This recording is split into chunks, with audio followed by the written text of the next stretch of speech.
Good morning friends. और ये काफ़ी टाइम के बाद मेरा व्लॉग आ रहा है और आप लोग मुझे जितना मिस करते हो शायद उससे ज़्यादा मैं आप लोगों को मिस करती हूँ, क्योंकि आप लोगों के जो कमेंट्स होते हैं उसके थ्रू मैं आपसे कनेक्टेड रहती हूँ। तो ये मेरा सुबह का जो कार्यक्रम है, साफ़ सफाई के बाद जो मतलब मंदिर वगैरह से आने के बाद का पौधे में पानी डालने का, और उसके बाद नीचे आके घर में मेरे पास जितनी भी सब्जियां थी मैंने सोचा सबका ही यूज़ कर लूँ। तो पालक वगैरह ये सारे मैंने अभी मंगाया था, तो ये सारी चीज़ें मैं एक चीज़ में डालूँगी और मुझे खुद नहीं पता मैं क्या बनाने जा रही हूँ। क्योंकि सुबह के टाइम में ना मुझे ऐसा लगता है कि दुनिया की जितनी भी सब्जियां हैं सारी चीज़ें एक चीज़ में डाल दूँ। और शिमला मिर्च वगैरह को देख के पहले तो यश को सही लगता था, आजकल वो भी उसे नहीं पसंद आता। तो मैं एक्चुअली बनाना चाह रही थी कुछ और, लेकिन बन कुछ और गया। खैर ये मैं आपको बाद में दिखाऊंगी। और जो लोग बिल्कुल बारीक नहीं काट पाते सब्जियां, उनके लिए चॉपर अच्छा है। अच्छा क्या, बहुत अच्छा है। इसे फटाफट से चॉप कर सकते हैं आप जितना मर्जी बारीक। उसके बाद शिमला मिर्च के बाद टमाटर, और ये पालक और थोड़े से बारीक काट लूँगी या कटवा लूँगी। ये कमल जी हमारे बहुत ज़्यादा बारीक काट लेते हैं। तो बस अब टमाटर को भी अच्छी तरीके से चॉप कर लूँगी फटाफट से, और बस ये हो गया। उसके बाद थोड़ा सा मैंने सोचा बीटरूट जो है, ऐसे तो कोई खाना नहीं चाहता, ऐसे तो लगता है बीटरूट देख के लोगों को पता नहीं क्या हो जाता है, सलाद में भी नहीं कोई खाना चाहता।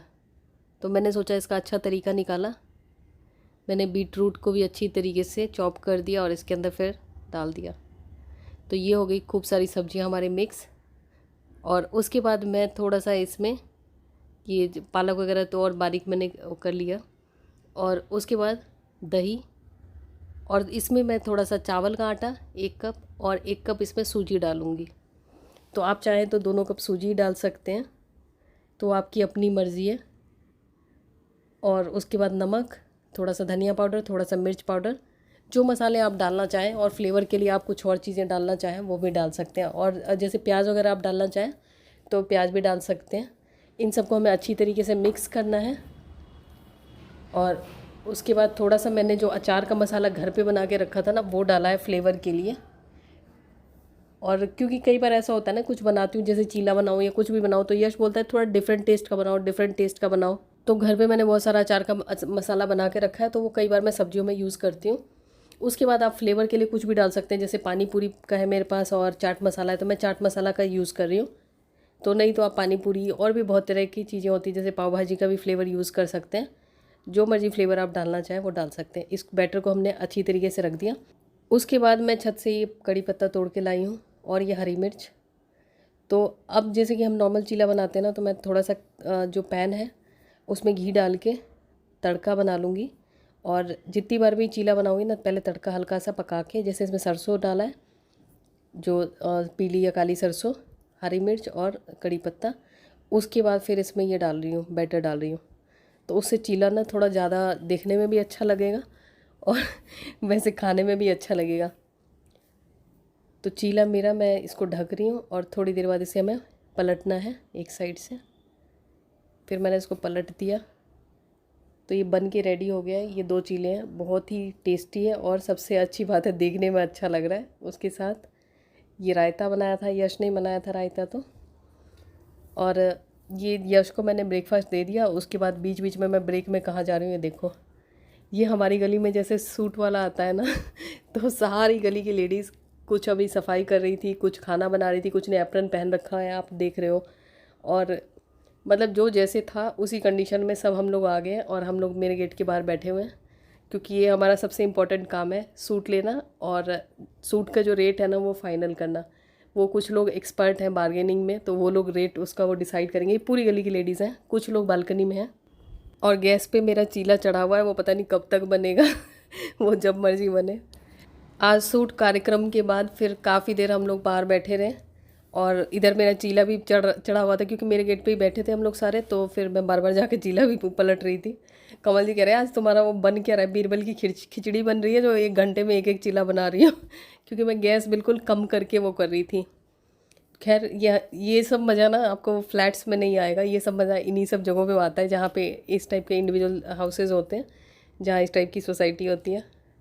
तो सूट वगैरह जो भी लिया, मतलब कुछ लोगों ने लिया, कुछ लोगों ने नहीं लिया, लेकिन मज़ा काफ़ी आया। खैर मैं आपको बाद में बताऊँगी। तो चलिए अब मैं आपको एक बात बताती हूँ, जो बहुत लोग परेशान हैं और आजकल के टाइम में तो हर कोई परेशान है, क्योंकि हम लोगों के पास ज़रूरत से ज़्यादा, सबके पास ही आजकल ज़रूरत से ज़्यादा कपड़े होते हैं और चीज़ें भी होती हैं। कपड़े ऐसी चीज़ होते हैं ना कि वो हम हमारे शरीर से बिल्कुल चिपके हुए होते हैं और हम उससे बहुत ज़्यादा मतलब एक तरह से बहुत ज़्यादा लेडीज़ खास करके कनेक्टेड होती हैं अपने कपड़ों से, बहुत ज़्यादा उन्हें अटैचमेंट होती है। तो बहुत लोगों को कन्फ्यूज़न होती है कि अपने कपड़ों का क्या करें, किसको दें, नहीं दें, देना चाहिए, नहीं देना चाहिए, रीपर्पस कर लेना चाहिए। तो सिंपल सी बात है कि मैंने पहले भी बताया, शॉर्ट्स में भी बताया कि जो चीज़ को आप दिल से सोचोगे ना कि ये मेरी चीज़ है, तो वो चीज़ आपको इम्पेक्ट करेगी। और कपड़े हम जैसे हम पहनते हैं ना, तो हमारा ऑरा होता है उसमें, तो वो चीज़ हमें इम्पेक्ट करती है। अगर जैसे कि किसी और के पास जाए तो सब हम सारे एक दूसरे से कनेक्टेड होते हैं। जैसे कि जैसे कि हमने कपड़े किसी को दिए और बदले में हमने उससे कुछ नहीं लिया, हमारी एनर्जी उसके पास गई और हमारे मन में ये है कि वो मेरे कपड़े हैं और मैं दे रही हूँ, तो ये फीलिंग आ गई ना। और वो अगर सामने वाला की जैसी एनर्जी है, वो जो बंदा पहन रहा है, अगर बहुत हाई लेवल की एनर्जी है तो फिर आपको वो चीज़ इम्पेक्ट करेगी, लो लेवल की है तो वो भी इम्पेक्ट करेगी। तो यही होता है फ़र्क।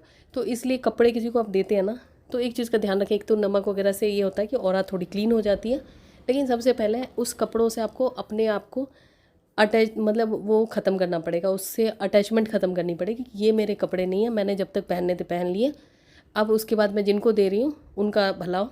और जिनको भी कपड़े देना, कभी भी देते समय ये मन में भाव ना रखें कि मैं दे रही हूँ, क्योंकि हमारे इतनी क्षमता नहीं कि हम किसी को कुछ भी दे सकें, चाहे नए हो चाहे पुराने हो, किसी को हमारे क्षमता नहीं है। तो उसमें ये सोचें कि भगवान की मर्ज़ी से मैं उन्हीं के किसी बंदे को दे रही हूँ। तो उससे क्या होगा ना, आपका जो कर्म है ना उसके साथ वो ख़त्म हो जाएगा। क्योंकि जनरली ऐसा होता है ना कि जैसे हम किसी को देते हैं कपड़े वगैरह, तो फिर हम उसे ये तो नहीं कह सकते भाई पैसे दे दो उसके बदले हमें, तो वो अच्छा नहीं लगता। तो अगर आप ये चीज़ें करेंगे ना तो आपको बहुत फ़र्क पड़ेगा। मैं आपको एक एग्जांपल देती हूँ। और ये जो कपड़े मैं प्रेस कर रही हूँ ना, इसमें ज़्यादातर कपड़े, ये सारे कपड़े ना मैं किसी को दे रही हूँ, क्योंकि मैंने इनको फिर से वॉश करा है, फिर नमक वगैरह के पानी से, नमक और कैम्फर के पानी से। उसके बाद मैं इनको आयरन करके अच्छी तरीके से, क्योंकि ये कपड़े मैंने बहुत कम पहने, एक आध बार पहने और टाइट हो गए इसीलिए मैं इनको निकाल रही हूँ। और जो पुराने कपड़े हैं, जो सही में थोड़े घिसे हुए कपड़े हैं, उनका मैं बर्तन ले लूँगी। तो बर्तन या कुछ भी ऐसे लेने से ये हो जाता है कि हम उसके बदले उनसे कुछ लेते हैं, तो हमारी एनर्जी एक्सचेंज होती है, तो उतना फ़र्क नहीं पड़ता। और ये जो कुर्ता है ना, कई बार आप लोगों ने मुझसे पूछा है कि ये कहाँ से लिया, कहाँ से लिया। ये तो मैंने एक आध बार मुश्किल से पहना होगा, ये मुझे टाइट हो गया था। ये विशुद्ध का है, ये अभी मिलेगा नहीं आपको कहीं भी, बहुत पुराना कुर्ता है, लेकिन वही टाइट हो जाने के चक्कर में छोड़ दिया। तो मैं आपको एग्जांपल देती हूँ। मैं जब नीलम लेने गई ना, ब्लू सफ़ायर, तो जब मैंने नीलम की पेमेंट कर दी और जब तक रिंग बनती है ना, तो तब तक मतलब टाइम होता है। और मैं घर आई, घर आते ही ना, मतलब मैंने ये सोच लिया कि नीलम मेरा है। घर आते ही ना मेरे चेहरे का बिल्कुल ही रंग बिल्कुल काला पड़ गया, क्यों जो नीलम या शनि की जो प्रॉपर्टीज़ होती है। उसके बाद फिर मैंने मतलब जबकि मैं चाय नहीं पी रही थी कई साल से, फिर मैंने घर आके चाय बनाई और चाय पी, और फिर मैं बीच में चाय पीने लगी काफ़ी ज़्यादा। मतलब कुछ दिन चला ये कार्यक्रम फिर मैंने अपने आप को कंट्रोल किया, मतलब बिल्कुल शनि वाला फीचर आ गया। और उसके बाद जब कुछ व्लॉग्स भी मैंने बनाए थे और कुछ शॉर्ट्स खास करके, तो उसमें इंस्टाग्राम पे खास करके लोगों ने लिखा कि तुम्हारी शक्ल ऐसी है, तुम रोने जैसी लग रही हो, तुम हंसती नहीं हो, ये नहीं हो, वो नहीं हो। फिर मैंने सोचा कि अगर यही हाल रहा ना, तो मैं मतलब सही में बहुत ही अजीब हो जाऊंगी, क्योंकि वो उस चीज़ से मैंने अपने आप को एसोसिएट कर लिया था कि हाँ ये चीज़ मेरी है, उस चीज़ को अपना मान लिया था, जबकि वो चीज़ दुकान पे ही थी, उस चीज़ ने मुझे इम्पैक्ट करना शुरू कर दिया था। तो हमारे मन से बहुत चीज़ होता है कि हम अपने आप को किसी चीज़ से एसोसिएट कर लेते हैं ना कि ये चीज़ मेरी है, तो उससे बहुत आपको फ़र्क पड़ेगा। जैसे अपने बच्चों को हम सोचते हैं ना हमारा बच्चा है, तो हमारे बच्चों को तकलीफ़ होती है, हमें बहुत तकलीफ़ होती है, लेकिन दूसरे के हो तो हमें उतना नहीं फ़र्क पड़ता। सेम जो चीज़ को आप अपना मान लेते हैं ना, वो चीज़ आपको तकलीफ़ देती है, तकलीफ़ या खुशी दोनों चीज़ देती है। फिर मैंने खैर वो जो नीलम वाली बात बताई मैंने आपको, तो मैंने उसका जो साइड इफ़ेक्ट था उसको ओवरकम करने के लिए दूसरा स्टोन पहना नहीं तो ऐसा हो जाता ना, मैं तो अपनी शक्ल नहीं पहचान रही थी, बिल्कुल ही चेहरा बिल्कुल कालापन सा आ रहा था, मतलब चेहरा ही चेंज हो गया था मेरा बिल्कुल भी। खैर ये डिटेल स्टोरी है, फिर कभी मैं आपको बताऊंगी। तो ये मैंने खूब सारे कपड़े, अपने कपड़े भी प्रेस किए। खैर उतने सारे कपड़े मैंने वो देने नहीं किसी को, अपने भी साथ में कर लिए थे। चलिए अब थोड़ा सा पढ़ लेती हूँ, मिलती हूँ आपसे नए व्लॉग में, तब तक के लिए बाय बाय।